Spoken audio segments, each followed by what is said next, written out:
Hi everyone, it's Lisa Mears. Thank you for joining me today. In today's video, I am going to be making two cards using the Spellbinders Clear Stamp of the Month and the Small Die of the Month for April of 2022. So first, let's go ahead and take a look at the Clear Stamp of the Month. It is the stamp set with these presents down below. There are also some bows that will fit on the presents. And there are sentiments that say happy birthday, just a gift, to say thank you, collecting happy moments from all of us. May your day be filled with enough smiles to last the whole year and enjoy your special day. So this really is geared toward birthday, but you can really use this anytime you need to send a gift. I could also see this being used for Christmas. Those presents can just be changed up to fit some Christmas colors, and you can definitely use this for Christmas. If you belong to the clear stamp and die, you will get the coordinating dies. So the coordinating dies will cut out all of these sentiments, and they will also cut out the presents, and there are also dies to cut out the bows. So here's a look at the Spellbinders Small Die of the Month. There are several word dies. You can say happy day. I did die cut them in black just so you can see what they look like. You can say it's your day. You can also say a gift for you. So there's a lot of versatility there. You also get another stack of presents. Now this stack of presents is a little bit larger. The last set of presents, there were 6 presents in the stamp set, and then this one has 10 presents, and I could totally see this one being used on a longer card like a mini slimline or a slimline card. You also get the dies to cut out the presents. If you wanted just to cut out the top or cut out the bottom, the shadow dies are versatile, that you can either use the top or bottom or just connect them and use the whole thing. And I'll be showing you some ways to use this as I make my card today. And then you also get dies to cut out different bows that will go on top of the stack of presents. So I will have links to all of Spellbinders clubs down in the description box of this YouTube video. So if you're interested in these particular sets, then take a look down in the description box for those links. So I'm going to be making some birthday cards today, and I'm going to go with a rainbow theme. So I'm going to start with my first card using the clear stamp of the month, and I'm going to do some heat embossing with some gold embossing powder. So first I prepped my cardstock by using a powder tool over the cardstock so that when I add the ink, I'm using the Versamark, it's an embossing ink. I want to make sure that my embossing powder doesn't stick where I don't want it to stick. I only want it to stick where the ink is. So that was the use of the powder on the cardstock. So I went ahead and inked up my stamp, and now I'm just sprinkling on my gold embossing powder. And once I have all of this embossing powder on my stamp and on the sentiments, I'm going to go ahead and use my heat tool to heat set this. And when I heat set it, it's just going to melt that embossing powder, and it's going to turn into a really nice gold finish. And then I'm going to take the matching dies, and I'll be able to die cut all of those sentiments out as well as the presents. And now I'm going to go ahead and start coloring up my presents. Now I do want to mention that I'm using my Zig Clean Color Real Brush markers. These are water-based markers. You can do watercoloring with them. Now I am using my Bristol Smooth cardstock just because that's the paper that I use when I use these markers. If you use regular cardstock, the blending will not work, so you have to make sure if you are using these markers to use either a watercolor type of paper, or you can use the Bristol Smooth. So I'm using 2 colors in the same color family, a light and a dark, to color these. So for my reds, which you saw on that first box, I have the Carmine Red, which is the dark, which I added to the center, and then I dragged that color out with the light carmine. That's my lighter red. And then I took my blender and I just blended the color out even further. So for the oranges, I used the orange and the bright yellow as well as the blender. The yellows are the yellow and the lemon yellow, again with the blender. And then for the greens, I'm using the May green as my dark and the light green as my light, and then coming in the center there with the blender just to blend those so that it's very light in the center. Notice that I have a paper towel there on the table, so every time I go to the next color with my blender, I always wipe off the tip of the blender brush before I pick up the next color. Now, if you don't have a blender brush, you can always use a water brush or a paintbrush dipped in water. Just make sure that it's not very saturated in water because you don't want puddles of water on your image. So you can just use the paper towel to remove some of the excess water before you bring the paintbrush to your paper. But as I said, I'm using the blender. It is a Zig blender marker to blend those colors out. So also for the blue, I have the Cobalt Blue for the dark and the light blue for the light. And then for the purples, I have the purple and the lilac. So just coloring those up. So look how pretty all of those presents are colored up.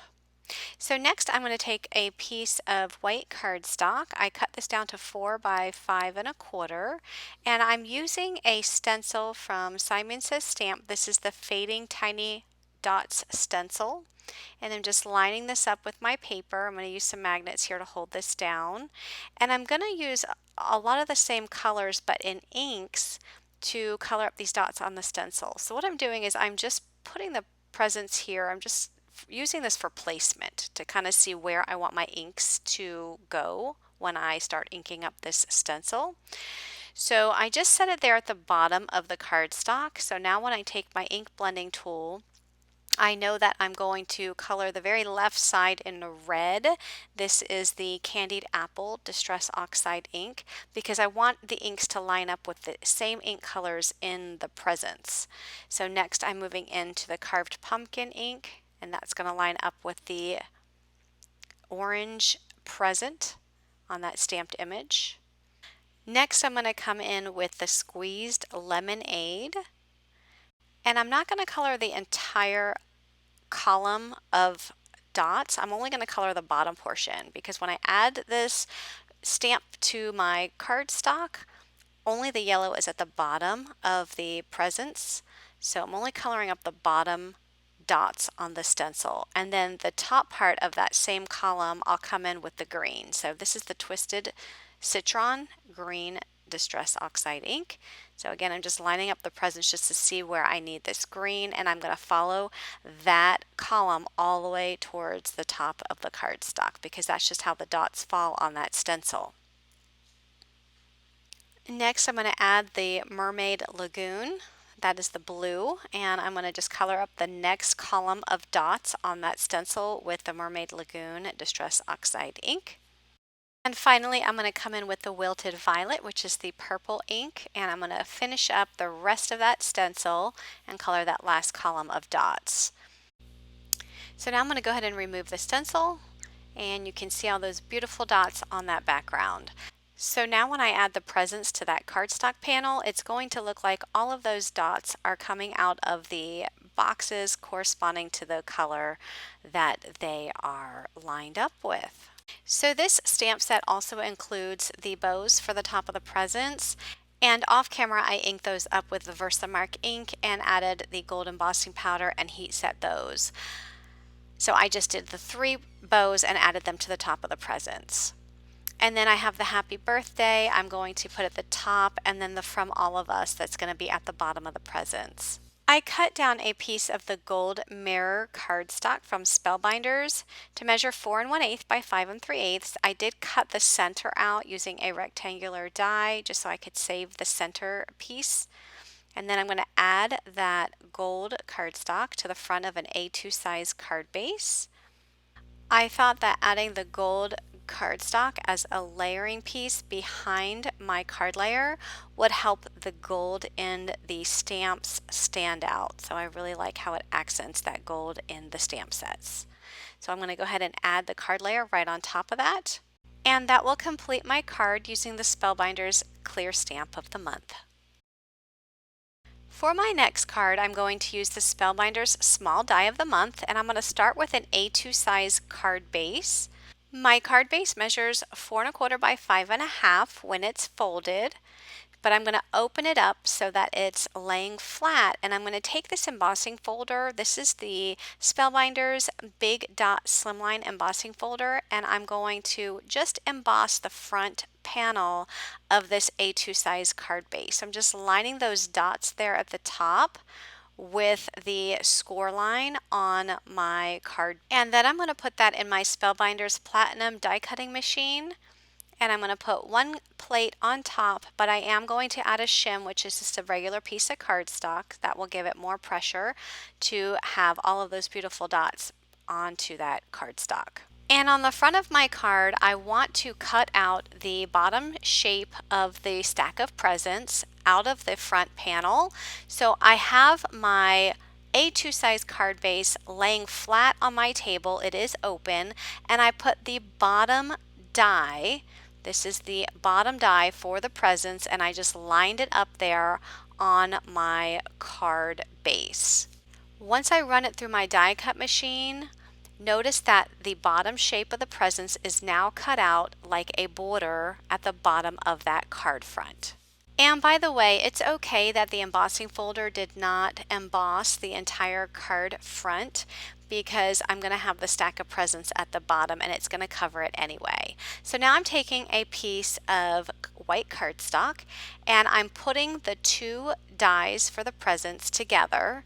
So I'm just adding some tape to connect those because I want to cut out a shadow layer.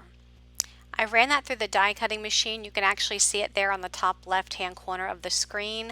But now I'm moving on and I'm actually going to die cut the presents again, but this time I want to cut out just the outline. So I have the inside die, and then I have the top part of that die and the bottom part of the die, and I'm just taping it together so that when I run this through my die cutting machine, it stays together.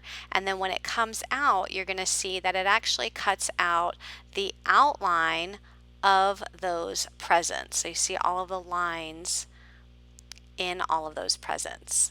Okay, so I'm just popping out all of the inside pieces, and you can see how those two pieces layer together.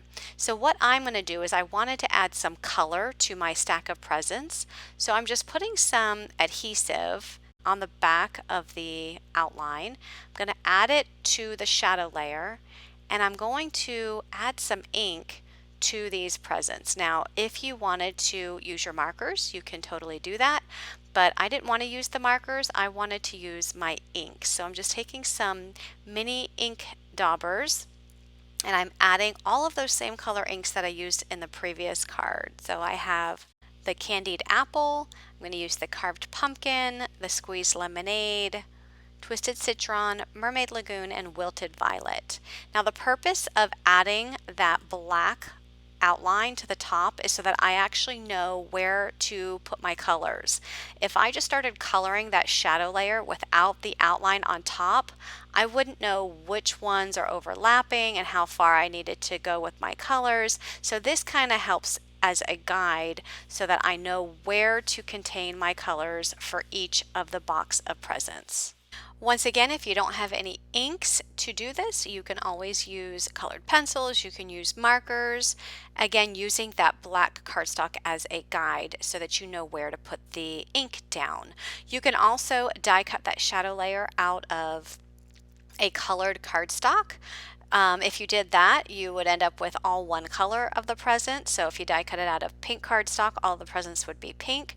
But if you wanted to do cardstock and change it up, you can always, when you die cut the outline, die cut that outline out of multiple colors of cardstock and save all of those inside pieces, and you can then piece them all in, and then you can get different color presents using your cardstock. So after I finish inking all of those presents up, I'm going to remove this black outline, and this is what I'm left with. Next, I'm going to take that same die and die cut it again out of the gold mirror cardstock. So again, all three pieces. So I have the top piece of the die, the bottom part of the die, and the inside piece. And once I die cut it, I get a gold cut out with the outline of the presents. So I'm just going to apply some glue to the back of this gold cardstock, and I'm going to add it directly to the top of the stack of presents. Now when I line that up, I'm going to just line it up with the shape of that shadow layer, and it's going to pop right on there over top of the white lines on that die cut piece. Next, I'm going to take that die cut piece, I'm going to add glue to the entire back side, and I'm going to add it to the bottom part of the front panel of my card base. So you can see how the bottom part of all of those presents line up with the bottom of the card base, being that we use that same die to cut out that shape. So I want to show you real quick that if you don't glue the whole center part down to the cardstock, you can actually stick a gift card behind these presents and use it as a gift card holder. So maybe you want to add the stack of presents on the inside of the card and put a gift card inside. You can do that. But I went ahead and glued them flat to the card front, and now I am just adding some of the bows to the tops of those presents. I did die cut those bows out of the gold mirror cardstock, and then I'll just add those to the top, one on each present. I also die cut the sentiment out of the gold mirror cardstock, and it says "It's your day." Now I actually put double-sided adhesive tape on the back of the cardstock, and so the cardstock is still stuck in the die. So I'm just lining the die up on my card front, and I'm just using my poker tool and just poking in those little holes on the die to get that cardstock out of there. And it's pretty convenient because it's actually poking it down so that the adhesive backing sticks on the card front. So now I'm just taking my poker tool and just picking out the center of the S, the O, and the A. And that completes my card. Isn't that pretty? I love all that gold, that shiny gold, and I love how you can actually cut that die out of the bottom of the card front. So once again, I will have links down in the description box of this YouTube video. If you like this video, please give it a thumbs up and be sure to click that subscribe button and turn on your bell notifications so that you'll be notified every time I release a new video. Thanks so much for watching and have a great day. Bye-bye.